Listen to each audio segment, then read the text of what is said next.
வணக்கம். தமிழக வெற்றி கழகத்தின் மாநாடு மதுரையில் பிரம்மாண்டமாக நடந்து முடிந்திருக்கக்கூடிய சூழலில் மாநாட்டிற்கு வரும் பொழுதும் அதே போன்று மாநாடு முடித்து வீடு திரும்பும் பொழுதும் ஒரு சில தமிழக வெற்றி கழகத்தின் தொண்டர்கள் காலமாகி இருக்கிறார்கள்.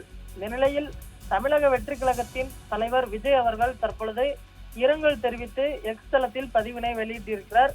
நம் மீது தீரா பற்று கொண்ட கழக தோழர்கள் செங்கல்பட்டு மாவட்டம் ஊரப்பாக்கம் பகுதி கழக நிர்வாகி ஆர் பிரபாகரன், நீலகிரி மாவட்டம் கோத்தகிரி கேம்ப்லைன் திரு கே ரித்திக், விருதுநகர் மாவட்டம் இனாம் கரிசலம் குளம் கிளை கழக நிர்வாகி காளிராஜ் ஆகியோர் மதுரையில் நடைபெற்ற மாநாட்டிற்கு முன்பும் பின்பும் காலமான செய்தி அறிந்து மிகுந்த மனவேதனை அடைந்தேன்.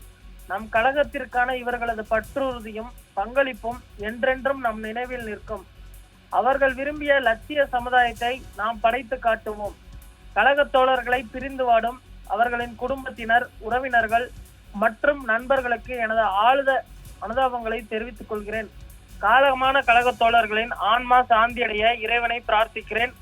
அவர்களின் குடும்பங்களுக்கு நம் கழகம் என்றும் துணை நிற்கும் என்றும் தற்பொழுது அவர் இந்த இரங்கல் பதிவின் வாயிலாக தற்பொழுது தெரிவித்திருப்பதும் குறிப்பிடத்தக்கது. அதே போன்று தமிழக வெற்றி கழகத்தின் மாநாடு முடிந்து அதற்கு முன்பு வரக்கூடிய சூழ்நிலையிலும் முடிந்து வீடு திரும்பும் பொழுதும் இரங்கல் தெரிவிக்கவில்லை என்று கூறி பல்வேறு எதிர்க்கட்சியினரும் குற்றம் சாட்டிய நிலையில் தற்பொழுது 2 நாட்களுக்கு பின்பு தமிழக வெற்றி கழகத்தின் தலைவர் விஜய் அவர்களுக்கு இரங்கல் தெரிவித்து இந்த பதிவினை வெளியிட்டிருப்பது குறிப்பிடத்தக்கது.